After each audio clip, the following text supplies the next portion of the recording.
만약에 50만 원 정도 한 20년 동안 넣었다. 보통 한 40세에서 60세까지 넣었다고 가정을 했을 때 만약에 ISA 계좌에서 예금으로 넣었다고 하면은 한 1억 6천만 원 정도 됩니다. 만약에 제가 좋아하는 고배당 ETF의 연금 계좌에서 넣었다. 그러면은 한 7% 정도 수익은 충분히 낼 수 있을 것 같거든요. 그러면 그렇게 보면은 50만 원 넣어가지고 2억 5천만 원 정도 만들 수 있거든요. 그러면은 매월 여기서만 100만 원 정도 받을 수 있습니다. 그러니까 50만 원을 어떻게 세팅하느냐에 따라서 수익률의 차이가 2배 정도 차이가 나죠.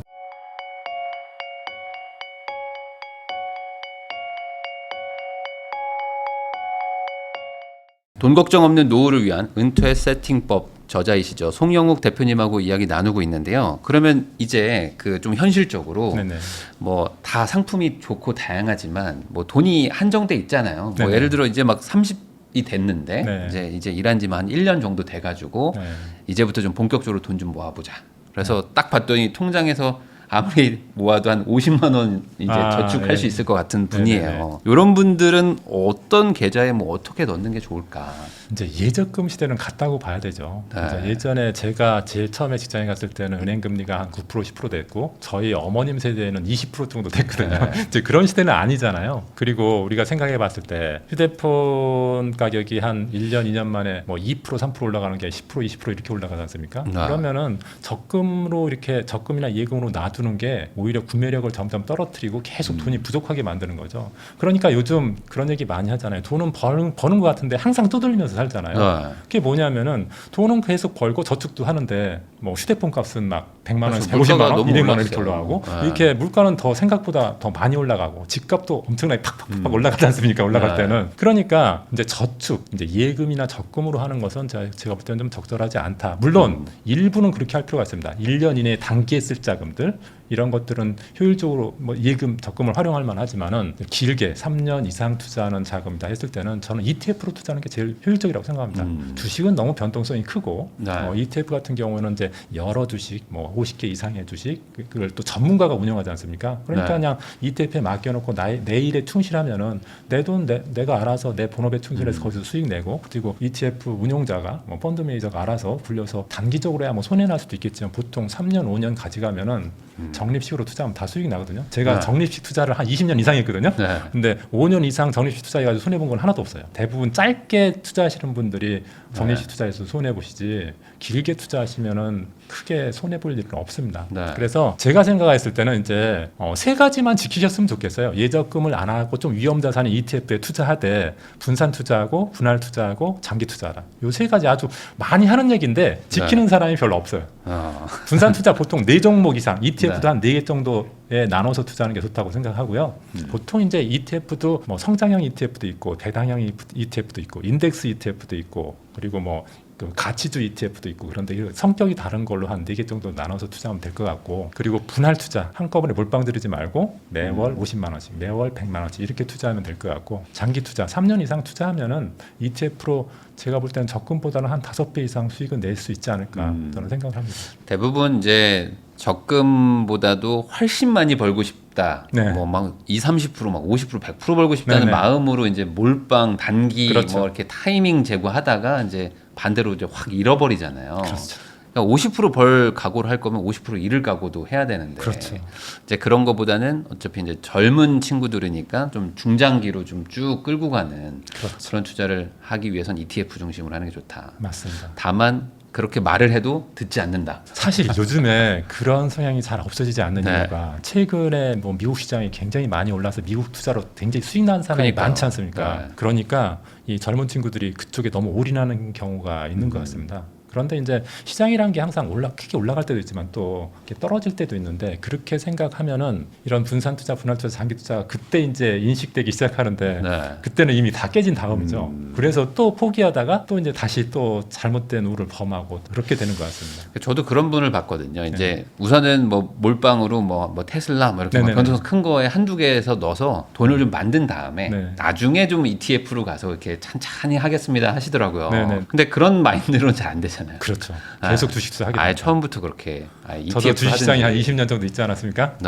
주식투자 저도 굉장히 많이 해봤고요. 선물 옵션 투자도 해봤고 그랬는데 진짜 마약 같아서 돈이 생기면 좋은 정보들도 또 많이 그렇죠. 받게 되잖아요. 있죠. 이거 무조건 그러다 사야 돼 보니까 지금. 네. 그렇게 하다가 전문가들, 저희 증권회사에 있는 직원들도 마찬가지고 사실은 뭐 펀드 매니저들도 개인적으로 투자할 때는 손해를 보지 않습니까? 그러니까 어떤 그 정도 수준이 아닌 일반 투자자는 더더욱이 너무 직접 투자에 올인하는 것은 좋지 않다. 아. 일부 뭐 배당주 중심으로 일부 적립식으로 투자하는 것은 저는 적극적으로 권하는데 돈으로 그냥 샀다 팔았다를 반복해서 수익을 내고자 하는 그런 식의 투자 방식은 적절하지 않다고 생각합니다. 오히려 젊을 때일수록 좀 본업을 열심히 하시면서 그렇죠. 약간 이거는 부업 개념으로 네네. 알아서 좀 돌아가게 세팅해 놓는 그렇습니다. 게 맞지 않을까. 네네. 그럼 아까 그 IRP랑 연금저축 이런 얘기는 좀 해주셨는데 네네네. ISA도 있어가지고 네네네. 뭘 해야 되냐 이런 것들도 모르시는 분들도 많을 것 같은데 ISA는 무조건 만들어라 이런 얘기 제가 들었거든요. 네, 맞습니다. 네. 저도 적극적으로 동감하고요. 우리나라에서 절세 삼총사라는 게 있습니다. 네. 그 중에 첫 번째가 ISA고요. 두 번째가 연금저축, 세 번째가 IRP입니다. 네. 그런데 ISA를 우선으로 꼽는 이유 중에 하나는 연금계좌, 연금저축이나 IRP보다 좀 유리한 점들이 있습니다. 네. 일반적으로 연금저축이나 IRP 같은 경우에는 세제 혜택이 좋은 대신에 중도 인출하기가 굉장히 어렵거든요. 네. 중도 인출하면 피해가 굉장히 큽니다. 예를 들어서 1억을 뺀다. 그러면 세금을 1,650만 원 내야 됩니다. 16.5%나 내야 됩니다.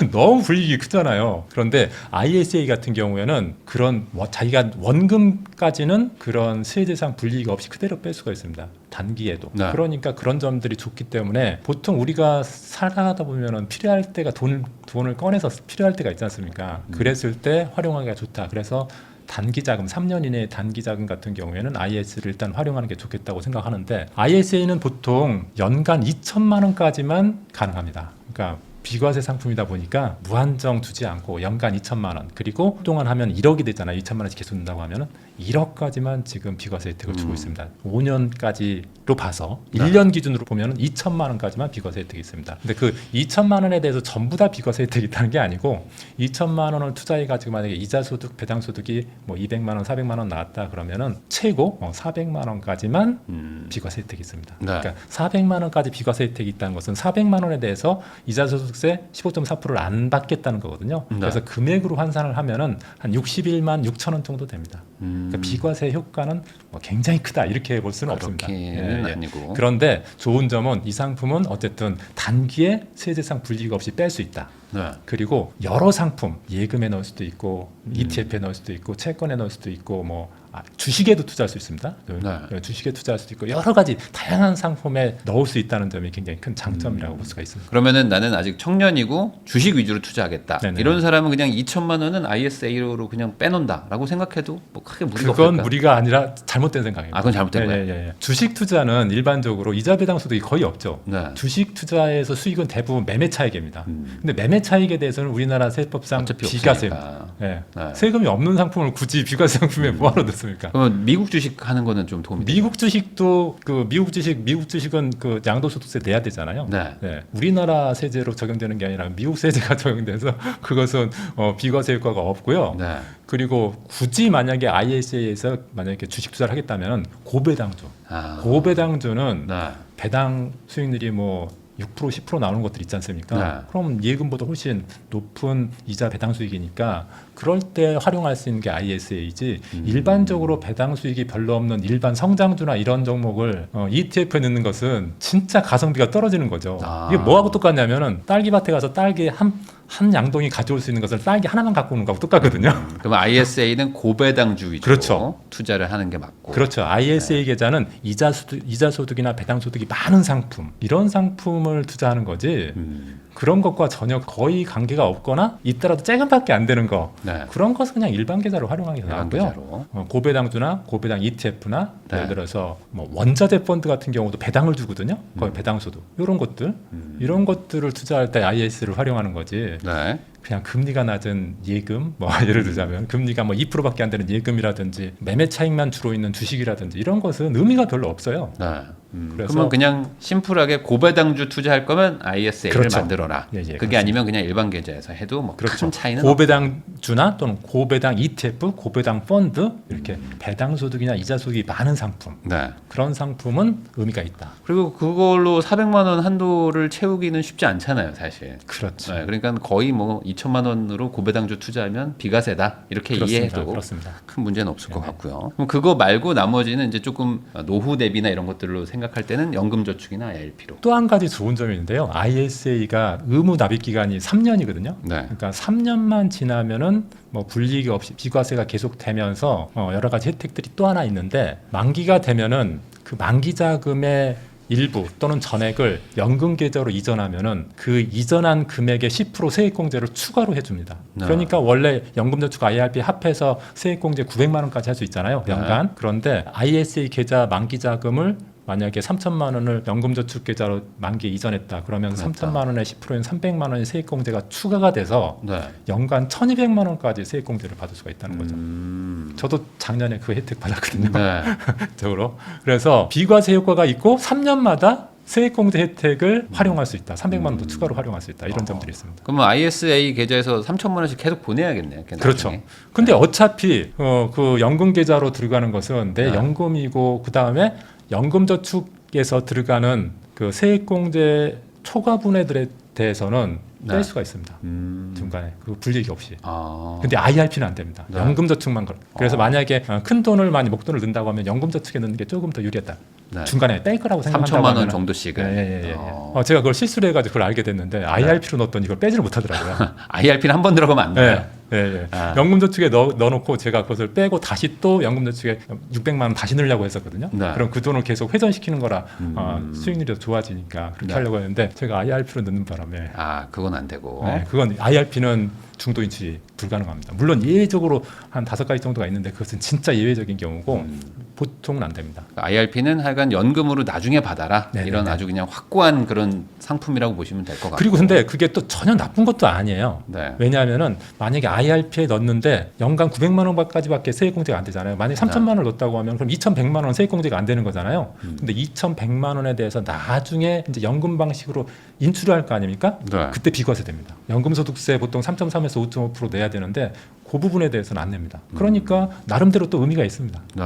근데 이제 저게 문제가 그거 같아요. 그러니까 처음에는 나중에 뭐 60세 넘어서 막 받아야지라고 막 넣다가 네네. 항상 돈이 좀 부족해지는 상황이 오고 또 네네. 이제 아이 키우고 하다 보면은 이제 막 납입도 못 하는데 당장 네네. 지금도 돈이 없는데 뭐 네네네. 미래를 어떻게 생각해 하면서 그때 가서 막 깨고 막 환급금 막 내고 막 이런 것들이 막 일어나니까. 그럴 때는 그 깰 게 아니라 네.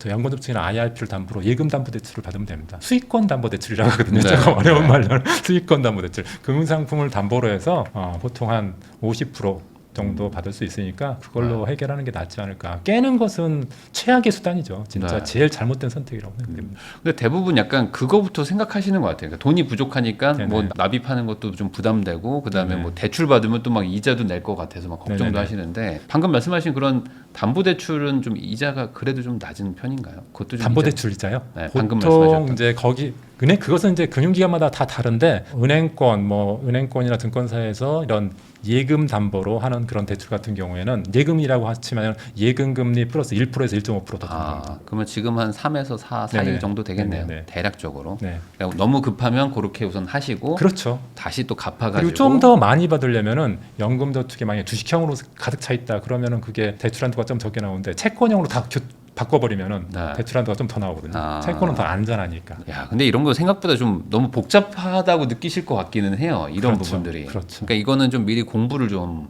해야 된다. 저희 송영욱 TV에 들어오시면 좀 잘 네. 설명해 드릴 텐데. 그러니까 이런 디테일한 것들은 좀 이거 대표님이 또 채널 운영하고 계시니까 네네. 거기서 좀 보시면 좋을 것 같은데 네네. 우선 개념 잡기 정도는 이렇게 하면 된다. 그러면 대략 50만 원 정도를 넣으면요. 연간 수익률 네네. 정도를 한 몇 프로 정도로 봐야 되는 거예요. 50만 원 정도 넣었을 때요. 네. 만약에 50만 원 정도 한 20년 동안 넣었다. 보통 한 네. 40세에서 60세까지 넣었다고 가정을 했을 때 만약에 ISA 계좌에서 예금으로 넣었다고 하면은 한 1억 6천만 원 정도 됩니다. 됩니다. 네. 예금 한 3% 기준으로 봤을 때요. 1억 6천 정도 되면은 매월 한 60만 원씩 받을 수 있습니다. 50만 원 넣어가지고 60만 원씩 죽을 때까지 받을 수 있다. 이렇게 보시면 되겠고요. 네. 아니, 펀드 계좌에서 TDF로 넣었다. TDF는 이제 저게 타겟 데이트 펀드라고 해서 자기가 퇴직 시점에 맞춰서 연금을 받을 수 있도록 만들어진 그런 펀드거든요. 네. 그런데 이것은 이제 주식과 채권의 비율을 점점 나이가 들수록 좀 주식 비중을 적게 하고 채권 비중을 많게 하는 그런 상품이거든요. 네. 근데 요것은 한 연수익률 한 5% 정도 예상할 수 있는데 이렇게 가정을 하면은 50만 원씩 넣어서 한 60세 될 때 한 2억 정도 받을 수 있는데 그러면은 매월 한 80만 원 정도 받을 수가 있고요. 만약에 제가 좋아하는 고배당 ETF에 연금 계좌에서 넣었다. 그러면은 한 7% 정도 수익은 충분히 낼 수 있을 것 같거든요. 네. 그러면 그렇게 보면은 50만 원 넣어가지고 2억 5천만 원 정도 만들 수 있거든요. 그러면은 매월 여기서만 100만 원 정도 받을 수 있습니다. 그러니까 네. 50만 원을 어떻게 세팅하느냐에 따라서 수익률의 차이가 한 2배 정도 차이가 나죠. 그래서 제가 봤을 때는 돈을 모으겠다는 의지도 중요하지만은 네. 어떻게 세팅하느냐. 그게 더 중요한 것 같아요. 처음에는 그게 잘 모르겠는데 2년, 3년, 5년, 10년, 복리로 막 20년으로 쌓이니까. 갔을 때는 그 차이가 엄청나게 크고요. 네. 특히 고배당 ETF 같은 경우는 배당도 계속 추가적으로 쌓이기 때문에 네. 그 효과가 훨씬 더 크다고 생각이 되고요. 제가 실제로 고배당 ETF를 투자해 보니까 되게 안정적이면서 꽤 높은 수익률을 내는 것 같습니다. 사실 연 7% 정도라는 거는 네. 절대 만만한 수익률이 그렇습니다. 아니거든요. 매년 연평균 7을 벌어준다는 거는. 그렇죠, 그렇죠. 저 정도면 충분히 복리 효과도 일어나는데 맞습니다. 한 어떤 단기적인 기간에 막 어떤 종목은 막 20%막 50%막 100% 올라가니까 네네네. 저거 뭐 느려서 언제 해? 하지만 괜히 글로 갔다가 또 이제 돈 손해 보고 막 이러시는 분들이 지나고 나서 후회하는 일들이 많은 것 그렇죠. 같아요. 그러니까 단기적으로야 뭐 50%는 내고 100%도 내죠. 저도 네. 그런 경험을 많이 해봤는데 네. 문제는 그게 계속 유지되지 않는다는 거죠. 그리고 그렇게 한번 돈 맛을 보면 그렇죠. 또 그걸 또 하려고 하다가 또 맞습니다. 깨지니까. 그리고 이제 그렇게 한번 경험을 하면은 네. 5% 7%짜리는 눈에 안 들어옵니다. 그렇죠. 네, 그러니까 또 계속 점점 더 강한 어떤 맞습니다. 도파민이 맞습니다. 나오는 그런 것만 하는데 네. 그 방금 말씀해 주셨지만 이제 결국에 이런 투자를 해야 되는 분들은 역설적으로 월급이 많진 않아 가지고 또 네네. 차곡차곡 좀 모아야 되는 분들인데 이런 분들이 제가 아까 잠깐 말씀드렸지만 항상 이렇게 살다 보면 목돈 들어가고 막 좀 급하게 또 다른 거 쓰다 보면 네네. 항상 이게 저축을 먼저 포기하는 경우들이 많잖아요. 네네네. 그래서 요즘에 이제 아무리 계산을 해봐도 줄일 데가 없다. 네네네. 돈 못 모으겠다 하시는 분들 많거든요. 네네네. 이런 분들한테 좀 한마디 해주시면 좋을 것 같아요. 보통 저희가 볼 때는 두 부류의 사람이 있는 것 같습니다. 안 된다고 계속 안 된다고 생각하시는 분, 어떤 사람은 된다고 생각하시는 분. 안 된다고 생각하는 사람은 계속 안 되는 이유만 말씀하시는 거예요. 제가 금융기관에서 한 10,000여 명의 고객을 만났는데 보면은 안 되시는 분들은 계속 안 되는 이유만 말하고요. 네. 되는 분들은 항상 되는 방법을 찾으세요. 지금 안 된다고 생각하는 하고 있어도 꼭 되는 방법을 찾거든요. 그런데 월급이 적어서 미래에 저축할 돈이 없다. 벌써 거기 질문에서 답이 나와 있다고 저는 생각하는데 월급이 적다 그러면 월급을 높일 생각을 하는 게 먼저 우선이잖아요. 그렇죠. 네. 네? 그래서 월급을 높일 생각이 되고 저축하는 것이 부담스럽다. 그러면은 요즘에 정책성 상품들 그런 것들이 있는지 없는지 내가 돈을 못 벌기 때문에 아까 청년 도약계좌나 뭐 이런 그런 것처럼 정부에서 지원해 주는 것이 있는지 네. 그런 것을 한번 찾아봐야겠죠. 정부 24라는 사이트가 있거든요. 네. 그거 전부 다 한번 가끔씩 보셨으면 좋겠어요. 거기에 보면은 새로운 신상품들 그리고 정부에서 지원하는 지원금들 그런 것들이 있거든요. 그럼 대부분 정부에서 그런 거 홍보하지 않지 않습니까? 네. 근데 그것을 찾아서 자기한테 해당되는 게 있으면 찾아먹는 사람이 있고 어떤 사람들은 있는 것조차도 모르시는 분들 있잖아요. 네. 그래서 정부 24라는 사이트에 들어가면은 내가 받을 수 있는 것들이 아마 틀림없이 한두 개는 있을 겁니다. 그런 것들을 한번 활용해 보시고 그리고 돈이 또 없으신 분들이 대부분 지출 관리가 되게 허술하세요. 제가 보니까 그냥 먹고 사는데 급급하느라고 신경을 별로 안 쓰시더라고요. 네. 그런 것도 그냥 뭐 체크카드로 활용한다든지 뭐 가계부나 월계부를 한 번씩 만들어 보면서 지출일지를 한번 써보면은 내가 어떤 부분이 비효율적인지를 한번 체크해 볼 수 있거든요. 돈이 적으면 적을수록 사실 그런 지출일지 같은 걸 잘 써봐야 되는데 그런 분들일수록 더 안 쓰고요. 네. 돈이 꽤 있으신 잘 분들이 버는 더 잘하세요. 분들이. 네. 그런 것들은. 아. 그래서 아주 단순한 건데 뭐 세 가지 제가 월급 세팅이라는 책에서도 소개를 했는데 수입 세팅, 투자 세팅, 지출 세팅 이 세 네. 가지는 기본입니다. 돈이 적든 안 적든 특히 월급이 적어서 조금 더 많은 돈을 마련하고 싶은데 안 될 때 하늘에서 돈이 뚝 떨어지는 거 아니잖아요. 그냥 기본으로 돌아가는 거죠. 사실 저 같은 경우도 월급이 적어졌을 때 또는 실업을 했을 때가 있었는데 그럴 때 그냥 적다고 안 하고 그러면은 안 되잖아요. 제가 사실은 실업 기간일 때도 네. 연금저축 같은 거 꼬박꼬박 넣었거든요. 어떻게 해서든. 네. 이제 그런 노력들이 필요하다. 안 되는 이유를 자꾸 말하려고 하지 말고 되는 방법을 자꾸 만들어라. 그렇게 말씀드리고 싶습니다. 이유를 말하지 말고 방법을 찾아라. 그렇죠. 아주 좋은 말씀이신 것 같습니다. 사실 그 방법을 찾는 것도 노력이고 그게 그렇죠. 어찌 보면 그 의지일 텐데 대부분은 이제 그게 어렵고 힘들다 보니까 그냥 이유만 계속 말씀하시는 분들이 네네. 많은 것 같기는 해요. 그게 한 번만 성공하면 어렵지 않다는 걸 알게 되거든요. 굉장히 기분 좋은 일이라는 걸 알게 되는데 그거 한 번 성공을 안 하니까 계속 그렇게 되는 것 같습니다. 그러면은 지금 뭐 청년 얘기들 많이 했는데 한 40, 50 이런 분들도 네. 지금 노후 대비 잘 안 돼 있는 분들도 네. 많잖아요. 네네. 네. 네. 그런 분들은 좀 약간 지금 시작하면 늦는 거 아닌가라는 생각이 4050 좀 하실 것 같은데 네. 어떻게 보세요? 4050이 절대 늦지 않았다고 생각합니다. 왜냐하면 저희 할아버지 세대 때는 60대에 돌아가셨고요. 저희 네. 아버지는 한 60대, 저희 아버지도 60대에 돌아가셨네요. 조금 이제 점점 이제 평균 수명이 늘어나지 않습니까? 아, 그렇죠. 그리고 요즘에는 지금 뭐. 평균 수명은 83세라고 하고 이제 100세 시대가 도래할 것 같습니다. 지금 수준을 가다면 그러면 40, 50대라고 해도 아직도 5, 60년이 남은 거잖아요. 네. 그러니까 절대 늦지 않았다고 생각하고요. 사실은 40대 그 우리가 잘 알고 있는 박완서 작가 같은 경우도 40이 돼서야 작가를 시작했다고 하니까 늦기도 40대에 시작이 충분하고 네. 그 전국 노래자랑 그 MC였었던 분 누구죠? 송혜. 송혜 네. 선생님 같은 경우는 60대에 시작해가지고 90세까지 네. 30년 동안 하셨거든요. 그러니까 나이는 중요하다고 생각하지 않고 저 같은 경우도 사실은 40대 중반에 완전 실패를 했었거든요. 투자금 다 깨지고 뭐 사업도 실패하고 그런 적이 있었거든요. 그래도 사실은 다시 또 45세에 다시 입사해가지고 제가 계속 주창하고 있는 월급 세팅하고 은퇴 세팅 계속 하니까 한 6년 만에 또 재기에 성공해서 지금 조금 그래도 크게 남한테 손 벌리지 않고는 살 수 있게 되었으니까 네. 누구나 다 그 자기만의 역량은 있는데 나이 때문에 발휘하지 못하고 있는 거 아닌가 네. 그렇게 생각이 되고요. 그 역량을 좀 찾는 시간을 가졌으면 좋겠다. 대부분 40, 50 세대들이 제가 볼 때 만나보면 조금 아쉬운 점이 제 동기들도 지금 퇴직하는 친구들이 많은데 만나보면은 이제 난 퇴직하고 할 게 없다. 뭘 해야 될지 모르겠다. 그런 분들이 많이 있거든요. 근데 개인적으로 그 친구들을 보면 역량들이 충분히 있는데 스스로 포기하는 그런 부분이 많이 있는 것 같더라고요. 네. 그래서 퇴직함과 동시에 저는 1년차 프리랜서라고 생각을 했거든요. 퇴직하자마자 이제 새로운 인생, 제 인생 2막을 시작하는 새로운 인생이라고 생각하고 이제 나는 20대 후반의 첫 신입 직원이라고 생각하고 시작해도 된다. 왜냐하면은 인생이 너무 길어졌기 때문에. 네. 예전에는 60대에 돌아가셨기 때문에 50대에 퇴직하면은 진짜 이제 죽을 일만 남았지만은 지금은 50대에 퇴직해도 한 50년이라는 시간이 남았으니까 네. 50의 시작에도 괜찮다. 60의 시작에도 괜찮다. 저는 생각합니다. 그러니까 이것도 똑같은 것 같아요. 이유가 아니라 방법을 찾으면 그렇죠, 되는 게 그렇죠, 아닌가. 그렇죠.